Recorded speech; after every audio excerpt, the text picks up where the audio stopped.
Son cœur battait à une vitesse effrayante. Elle voulait fuir, mais son corps refusait de bouger. Puis, quelque chose lui effleura l'épaule.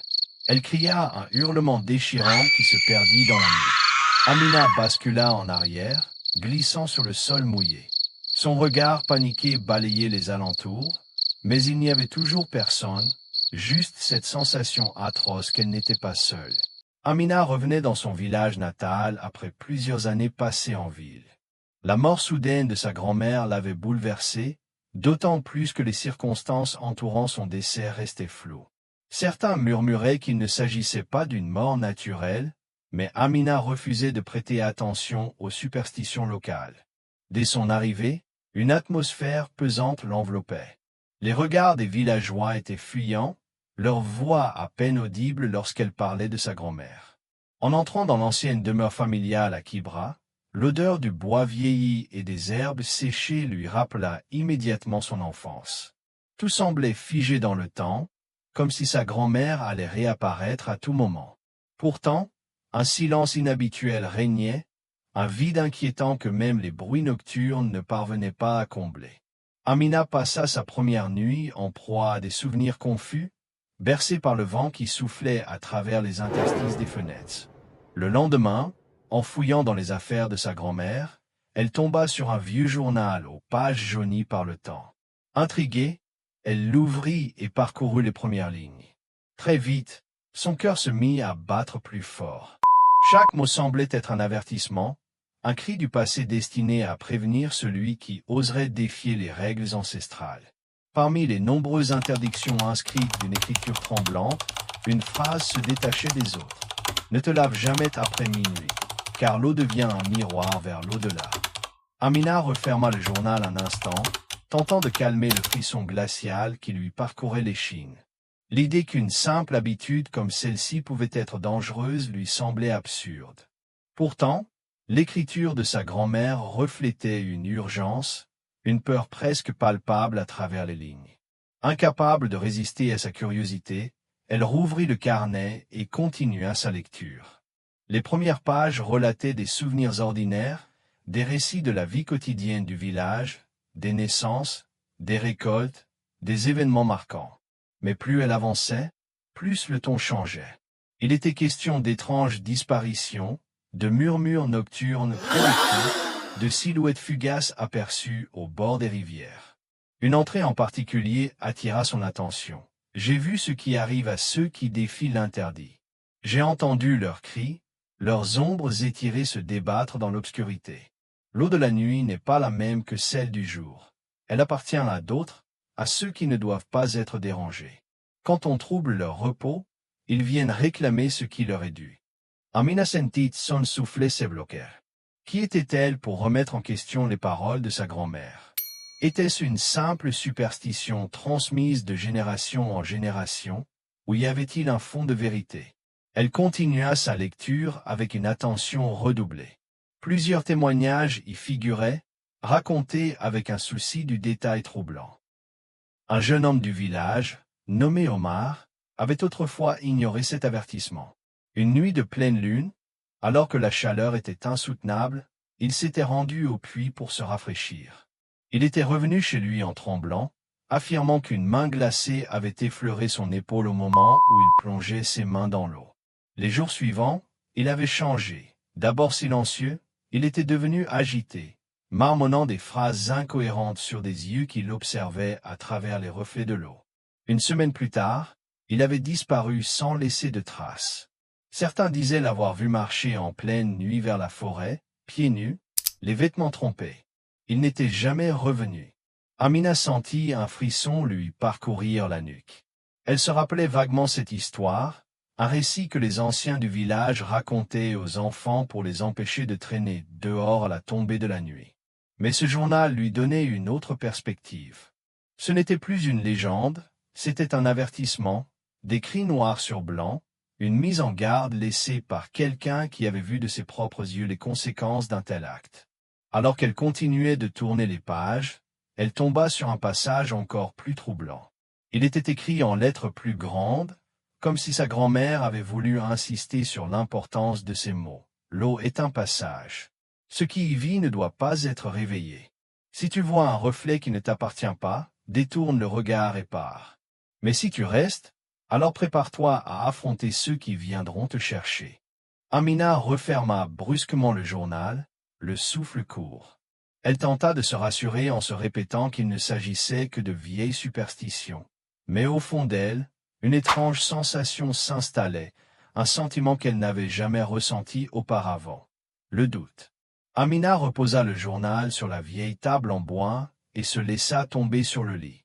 Elle fixait le plafond, tentant de rationaliser ce qu'elle venait de lire. Depuis son retour, elle percevait une atmosphère étrange, une tension invisible qui pesait sur le village et sur elle-même. Était-ce simplement son imagination, influencée par ces récits inquiétants, ou y avait-il réellement quelque chose d'anormal ici? Le soir même, alors qu'elle se promenait près du puits central, elle surprit une conversation entre deux vieilles femmes. Elles parlaient à voix basse, jetant des regards méfiants autour d'elle. Elle est revenue, murmura l'une d'elles. La petite fille de Mère Nia, répondit l'autre en hochant lentement la tête. Elle ne sait rien, mais si elle fouille trop. Le silence tomba brusquement lorsqu'elles remarquèrent sa présence. Elles baissèrent la tête et s'éloignèrent sans un mot de plus. Amina resta figée, le cœur battant. Pourquoi avait-elle cette attitude? Pourquoi parlait-on d'elle comme si elle était en danger? Cette nuit-là, elle eut du mal à trouver le sommeil. Les ombres dansaient sur les murs, projetées par la lueur de la lune filtrant à travers les volets. Tout semblait plus pesant, plus sombre que la veille. Un bruit la fit sursauter, un léger clapotement d'eau. Elle se redressa d'un coup, tendant l'oreille. La maison était vide, et pourtant elle avait distinctement entendu quelque chose, comme des gouttes tombant sur le sol. Elle se leva lentement et s'approcha du seau posé dans un coin de la pièce. L'eau était calme, mais en s'y penchant, elle crut voir un mouvement imperceptible à sa surface. Un frisson lui parcourut l'échine. Elle se détourna rapidement, se traitant d'idiote. La fatigue lui jouait sûrement des tours. Mais alors qu'elle s'éloignait, elle eut l'impression étrange qu'un regard invisible la suivait. Le lendemain, elle décida d'en apprendre plus sur ces légendes. Elle se rendit chez l'un des anciens du village, un vieil homme que tout le monde appelait Baba Malik. Il vivait à l'écart, dans une petite case entourée de symboles mystérieux peints sur le sol. Sinia a laissé son journal, n'est-ce pas? Demanda-t-il en la voyant entrer. Amina hocha la tête, surprise. Alors tu as lu l'avertissement? Oui, mais je ne comprends pas. Tout cela n'est qu'une superstition, non? Baba Malik la fixa longuement avant de pousser un profond soupir. Ce que tu appelles superstition, d'autres l'appellent vérité. Il y a des choses que l'on ne peut expliquer, mais qu'il vaut mieux respecter. Il marqua une pause, puis reprit d'une voix plus grave. Tu as déjà entendu parler de ceux qui habitent l'eau. Amina secoua la tête. Ils ne sont ni morts ni vivants. Ils existent entre deux mondes, et l'eau est leur passage. La nuit, quand tout le monde dort, ils se lèvent, cherchent, observent si quelqu'un trouble leur repos. Ils le remarquent, et quand ils posent leur regard sur toi, il est déjà trop tard. Amina sentit son cœur serrer. Tu veux dire que si quelqu'un se lave tard, il attire leur attention. Oui, ils le voient, ils l'entendent, et s'ils le trouvent intéressant. Baba Malik s'interrompit et secoua la tête. Il disparaît. Un silence peasant s'installa. Ce n'est qu'une histoire, tenta de dire Amina avec un sourire nerveux. Peut-être, répondit le vieil homme en haussant les épaules, mais personne ici ne prend le risque de le vérifier.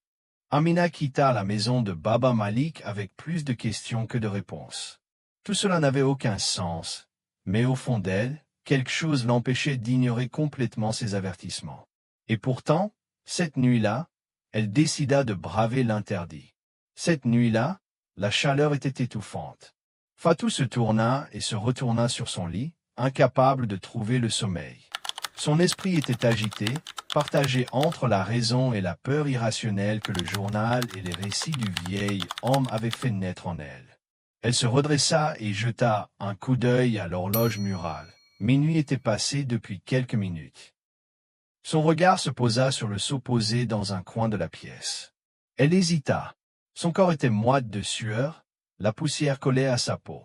Tout cela n'était que des légendes, n'est-ce pas? Ce n'était qu'un ensemble d'histoires inventées pour effrayer les enfants et les empêcher de sortir la nuit. Un sourire se dessina sur ses lèvres. Elle allait leur prouver qu'ils avaient tort. Lentement, elle se leva et attrapa un panier propre, puis elle prit une calebasse et puisa de l'eau dans le seau. En silence, elle se dirigea vers l'arrière-cour, où une petite bassine était installée sous un manguier. Le vent soufflait légèrement, faisant bruisser les feuilles des arbres.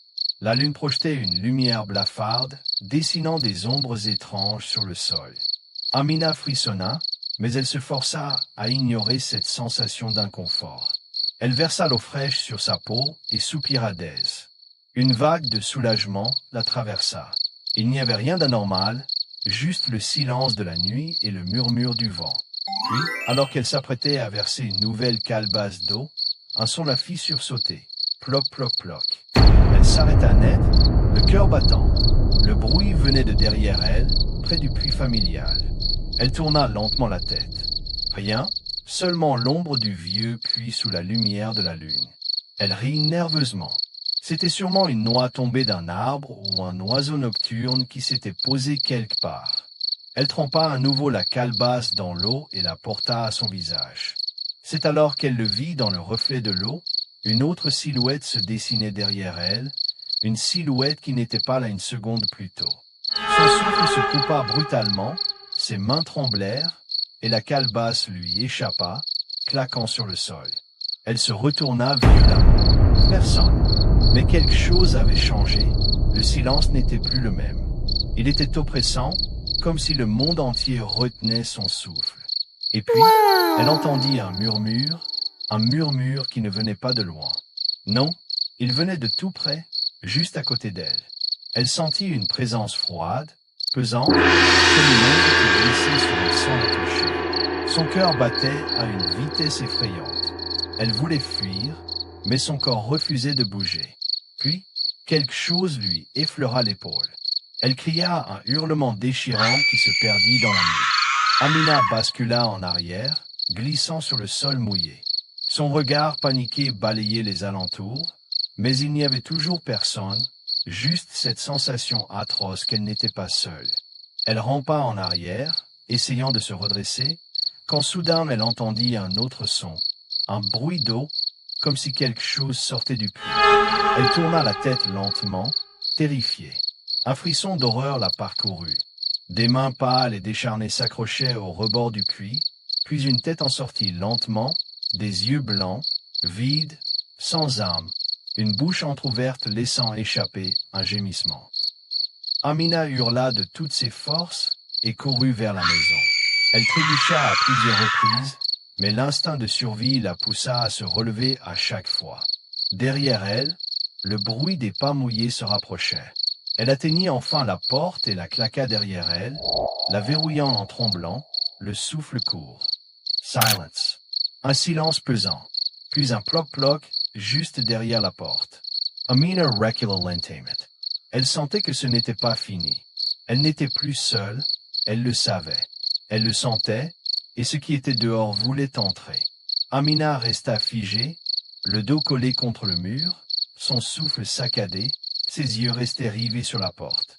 Le ploc-ploc-ploc continuait, lent, régulier, comme si quelque chose de trempé goûtait juste derrière le bois. Puis plus rien. Un silence absolu, un silence encore plus terrifiant que le bruit.